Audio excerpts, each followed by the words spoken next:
Hi folks, Kevin here.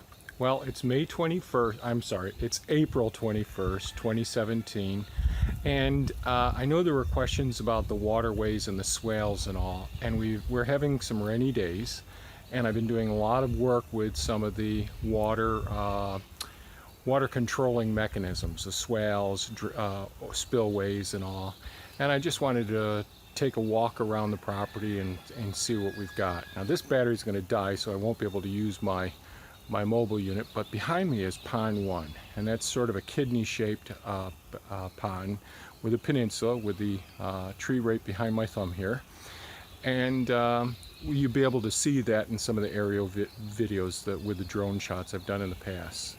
And so we're at the northeastern part of the property, one of the highest points on the property, and we're going to follow the way down and see what we've got. So bear with me folks, we'll take a look at what we've got. Okay, I'm still up here at pond 1. Got it panned out. Hopefully the wind isn't too bad. Lots of transplanted trees and plants here that I've done over the last year and a half or 2 years.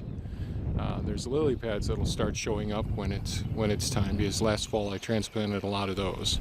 But what I'm interested in looking at today is I've got some pooling right on the uphill side of this driveway area. So I've got to deal with that. I'm going to have to create some easy drainage going into this pond. So I've got to make notation by this crabapple, flowering crabapple, and by that one there. And that's a chestnut in that tree tube. So that isn't good for these areas to be completely drenched in water. Let's walk around here. Oh geez, this is going to look really wobbly.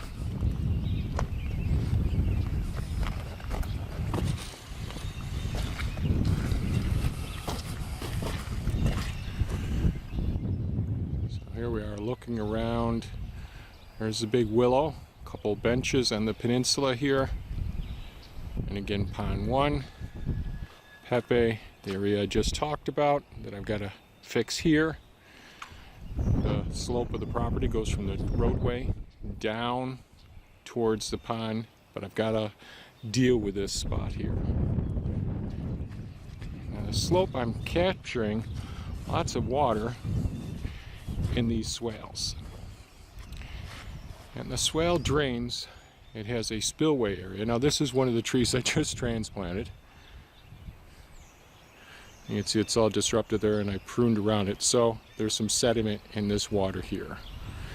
And I'll re-level this all out, probably next year, because there's been a lot of growth in these swales, and that's excellent soil there. And I will be making somewhat of a drainage over here as well. I just have to shoot this with my transit level and make sure that the pond level isn't higher than this swale level. It'd be ideal if I have 2 drainage spots. Walk over here.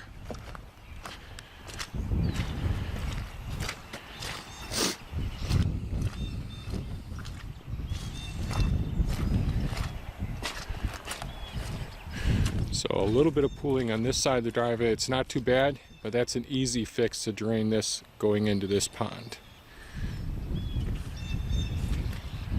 Another swale here. Part of the second food forest. Tree tubes there. There's many support species. Companion plants all around here, and they're difficult to see right now. Lots of reed plants in here. We have cattails in our swaleways as well. And as you can see down this swale system and the mounds. And back over there, pond 1 again. Oh, we can see one of the spots. 1 second. Right here, I don't know if you can, well, may not be able to see it. So this is one of the spots. I'm directly over one of the big hugelkultur pits, and you'll see little bubbles come up every once in a while in some of these places. But I guess it just finished doing it. But all along in here, there's different spots where the hugelkultur pits are below. So I'll walk over here for a moment.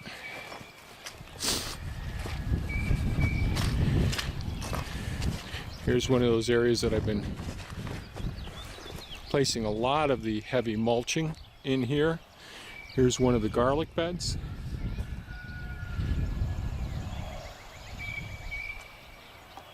Heavily leaf mulched.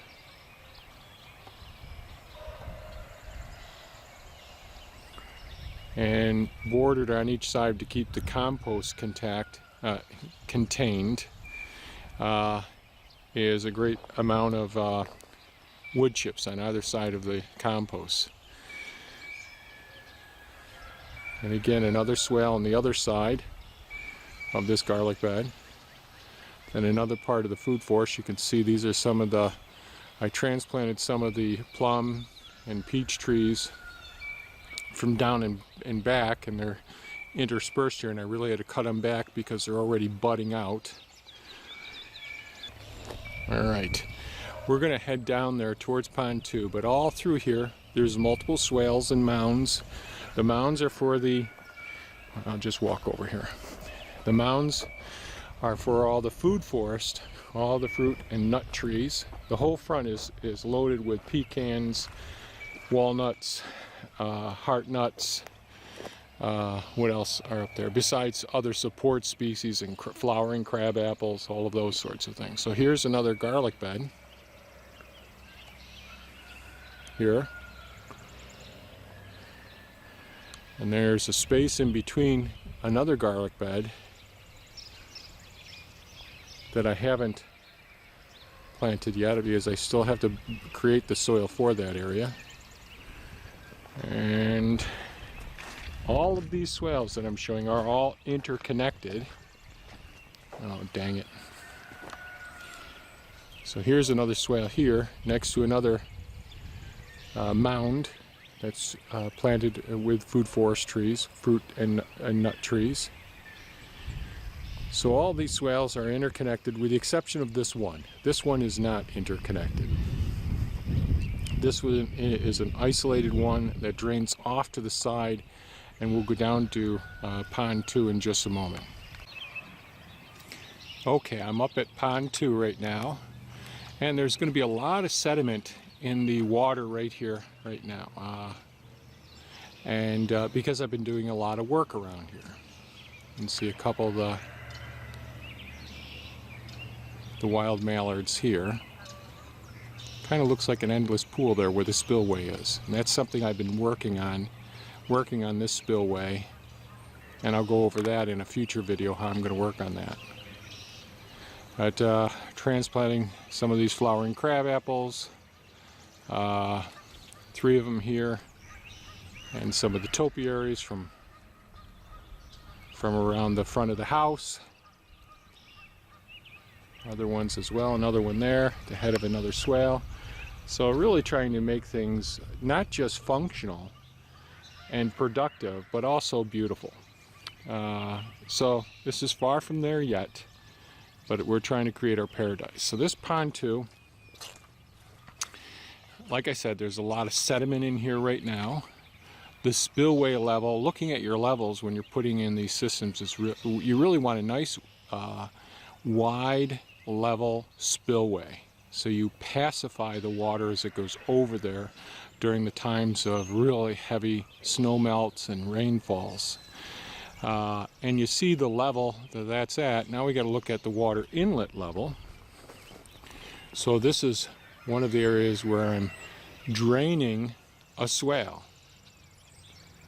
Everything's very carefully planned out, and you can see there's water coming out of there right now.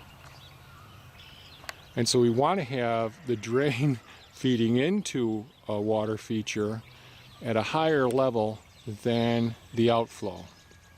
And we really want to pacify the water as we move it along. Again, this sediment is all to be expected, and that's all going to go down into the soil creating canal system down below. We'll go down to that in just a couple minutes. But here's another water capturing system. So in other words, I'm directing the water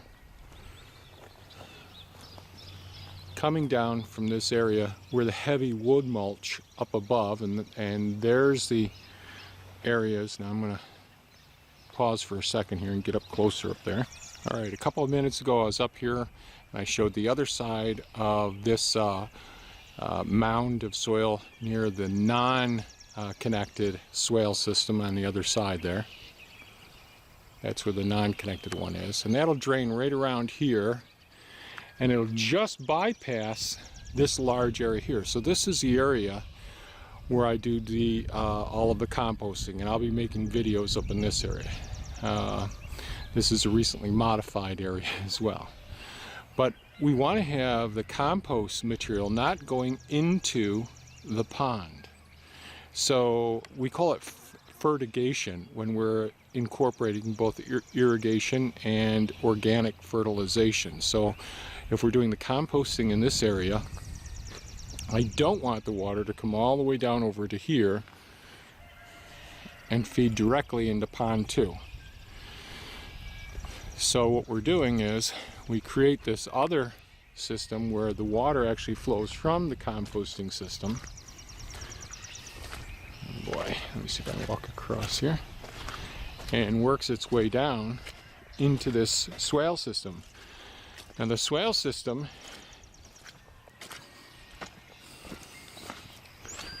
so here's a couple hundred foot, about 300 foot of our red raspberries that we harvest all the time. Grapevines over on the other side. But this swale system wraps around and drains from the driveway, but it drains from the road as well. And that's all nice and level. So what a swale is supposed to do is to slow it, to spread it, and to sink it, the water. Now this, when it's not raining, it won't be draining down. And now this is not on level, this drainage swale here, because this will actually dry up during times. And it goes into another swale, and we'll get down there in a moment. So this swale system is not gathering it, it's directing the flow of water. So this particular one will bypass the pond and go down into the soil creating canal system, which I can harvest every 3, 4, 5 years. So I'll be able to get good, rich organic material out of the base of a canal system, as I've done with these swales. As you could see, last fall I harvested a lot of the soil that was created in this swale system because the soil had just built up over time. All the weeds and grass and all grow up full height. It gets over 6 foot high in here, creates lots of pollen and nectar for all of the species around here, and it creates great habitats. And I wish I didn't have to disturb it, but it gets so deep, swamp-like, that I do harvest them from time to time. I don't do it all at the same time. That mound right there is a horseradish bed. It's well over 100 foot. I'll have to look at it on Google Earth next time to see just what it is. So the fertilization from the compost, active aerobic composting being done, will not go into the ponds directly. It's going to go into swale systems. It will backfeed into this swale system when it's not during our drought times. And it'll backfeed into this swale system, and then it'll feed into a canal system before it goes into another canal system, a bioremediation canal system. And I'll go down to that in just a couple of minutes, before it goes into pond 3. So as you can see, the water's coming in through this system here,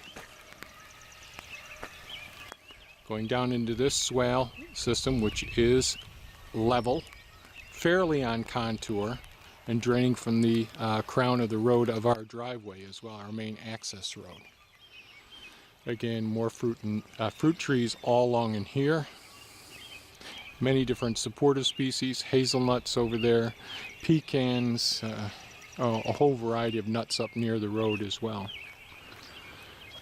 And let's walk around. Another swale that's not on contour. This is an area I'm going to be working on as soon as I get the chance. You can see I recently harvested soil out of this swale as well. And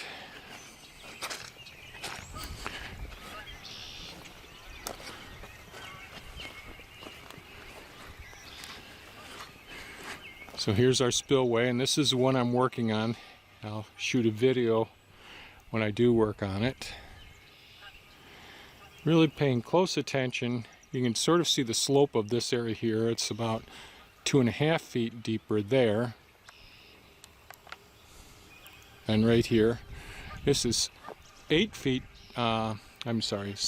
to the ground level right there.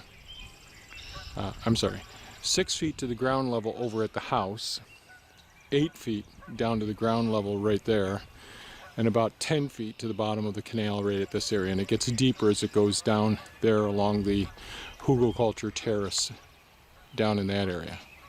We'll head there in a few minutes. But the canal drains from the roadway over there, coming down. It directs it, it creates soil for us, which is harvestable before it goes into a bioremediation system. So we'll head down in that direction in just a second. Okay, I'm down at the canal system. This is a soil gathering canal system that also attaches to the hugelkultur terrace. So as we go down there, right up in that area there, I don't know, you can see a little bit of the spillway there that I'm working on. That's a bit of the spillway.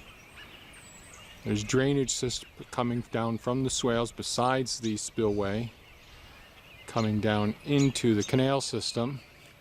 And the water tends to come down from uphill up there, work its way across in this area.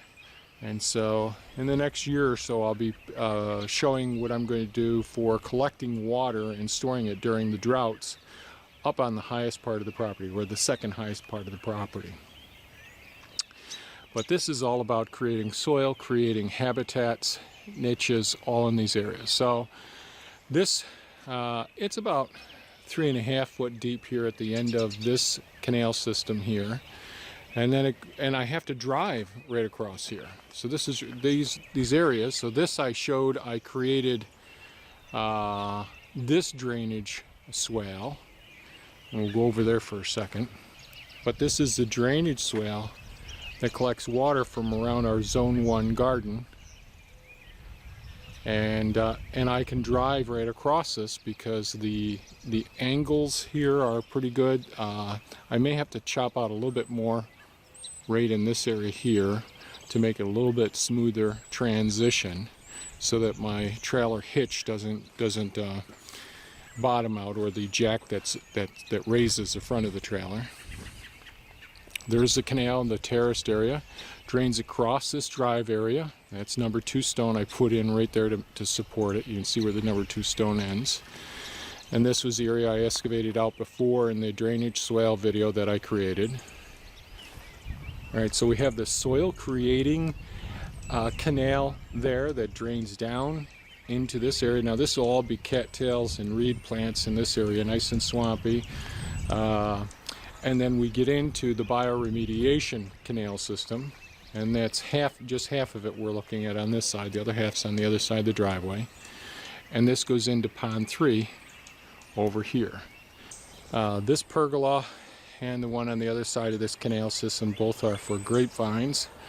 This hugelkultur mound here that has pawpaws and mulberries on it, that's the one I created in the video before about soil creation. So this is all probably 2 foot deeper than it was originally in this area, and I still have more to build in. You could see small wet spots here, so I'll put some wood chips in these areas. And I've got a lot of wood chips to put on around these beds here to try and suppress some of the weeds as well. But now, and again, the pitch comes right down here, and that's why we did that soil creation mound. Let's see. So coming from the woods, I'm not sure if this is going to show up.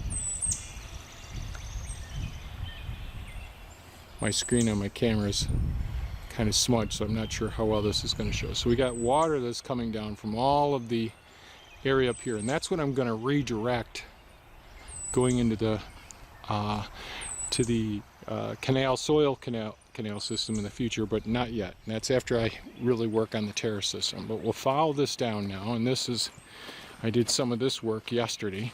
It's coming down, which basically is a little bit of an access road that I haven't finished yet. I've got a long ways to go with this. I just don't have enough. I have to dig more ponds to get more gravel to do this work. But I'm deviating the water flow here and bringing it into pond 3.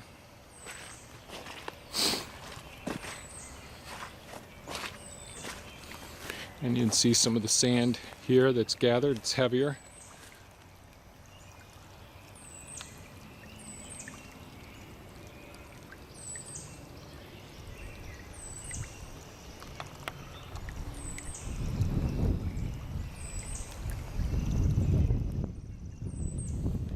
I wish I could see better with my screen.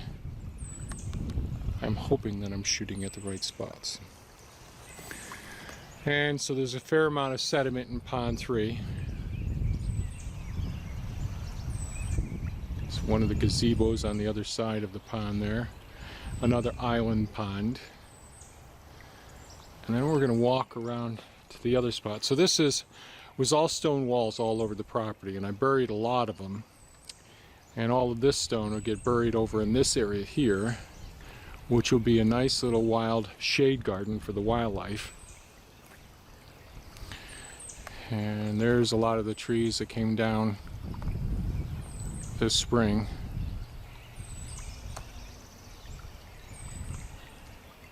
They may end up setting there until fall. Alright, let me make my way around here. So from up above here, there's water that makes its way down that's beyond the other access point. I made it come alongside the driveway here, go across the driveway, and down into another. When we created these ponds, it became apparent that we really want to make it really nice, easy access for whatever wildlife species there are on the property. So they have multiple points of getting into the pond system. So we have them very gradual, working their way, and then it gets quite deep out there. When this pond was first put in, I believe it's about 18 feet deep.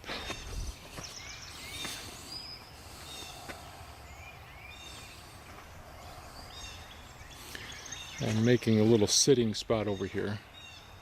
And I'm going to actually clean up the gazebo because we never take the time to sit down and relax.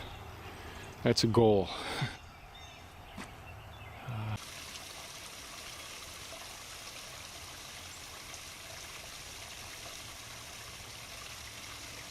Here we are on the other side of the bioremediation canal system, which has the wide marginal sections on each side and then the deep canal system in the center. There's one of the turtle floats underneath the lower bridge there. And we work our way going across the upper bridge. We call this the turtle pond. And of course it does have a lot of sediment in here. And there's Daisy, one of the khaki camels. Unfortunately, she got beat up quite a bit by the other ducks. We have one more female we'll end up bringing over here with her. It's a really nice, peaceful place. There are muskrats in here. This is another peninsula island. So we have peninsula ponds, island ponds. And again, the whole marginal sections are so important. These are some of the stones we pick up as we mow the lawn, as we actually do some of the work around the property, and I use them every place. There's big rocks down in the water for habitats. I got to clean up the patio area over on the other side. Gorgeous Daisy.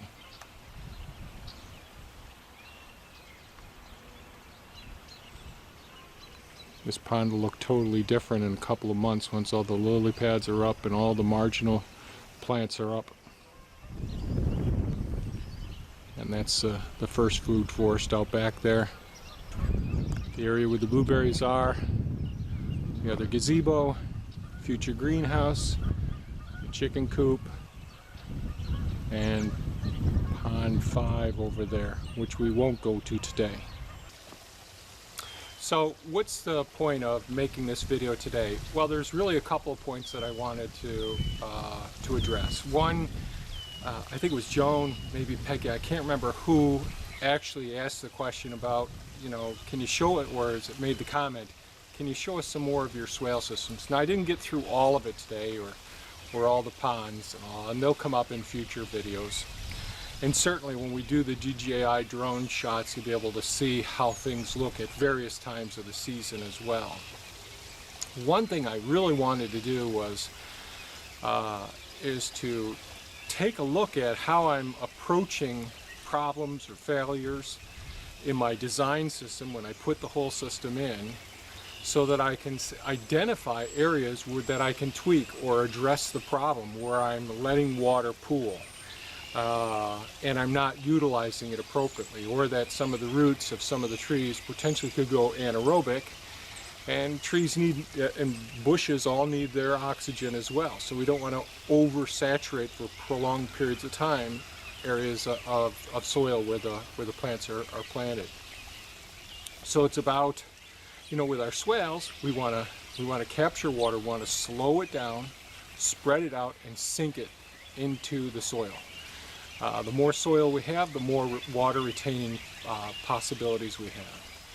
And so we're always thinking about building soil, whether through mulching, composting, growing and not mowing our lawns and allowing the weeds, the beautiful herbs that you find out in your lawns as well, and the grasses to grow up, taking that carbon and putting it into the soil. And therefore we have greater water retention as well. And then capturing all of that water that falls from the sky and getting as many uses out of every drop of water that falls on your property as possible. And then if there is some, if we happen to experience some runoff as a result of some of the work that we're doing, let's go ahead and try and capture that soil as time goes on. And so there is going to be some runoff over time. There's always going to be some entropy. Things are going to break down. And I showed with Pond 2 how we're looking at the spillway. We want to pacify the water that leaves an area so we don't erode the soil. We want to make sure that the egress of the water as we're going over the spillway is lower than the ingress, where the water's coming into that water system. And then we have other water systems on site that I'll show in future videos that are temporary ones, but they aren't mosquito pools either. So we don't have mosquito problems on this site, even though we have all of these water retaining features on site as well. Therefore, we're not doing any spraying, and we have an abundance of wildlife. We're creating habitats and niches all around the property. So, and increasing, so integrating and encouraging diversity are very, very important. And the other thing is really taking the time to take a look at what we're doing and saying, geez, how can I deal with these long drought periods by retaining and capturing and storing as much of that water as possible, principally in the soil if we can do that, and then in water features. And during those times when we have those heavy rainfalls or the big spring thaws, we don't want to ruin or delay getting the crops into the field or getting the crops into the gardens as well. So those are things that I wanted to address in this video. So I hope I was able to make some of these points clear as we walked around. So there is silt in the water features today. I've been doing lots of work, working on the systems. Hopefully I can be able to harvest a lot of that silt as time goes on, because when you live in a gravel area, that silt is really important. So I really appreciate you folks watching. I really like the interaction with the comments as well, questions. Please feel free to leave a comment or a question. I'll try to get back to you as soon as I can. Right now I'm just going full tilt boogie, trying to get as much stuff done around here, because eventually I got to try and get the greenhouse up and get the other things done. Right now I've got a lot of maintenance to do on the equipment here, So without any further ado, thanks so much for watching, folks. Please give us a thumbs up if you think this was of value. Share it with your friends and have a fantastic day. Bye-bye now.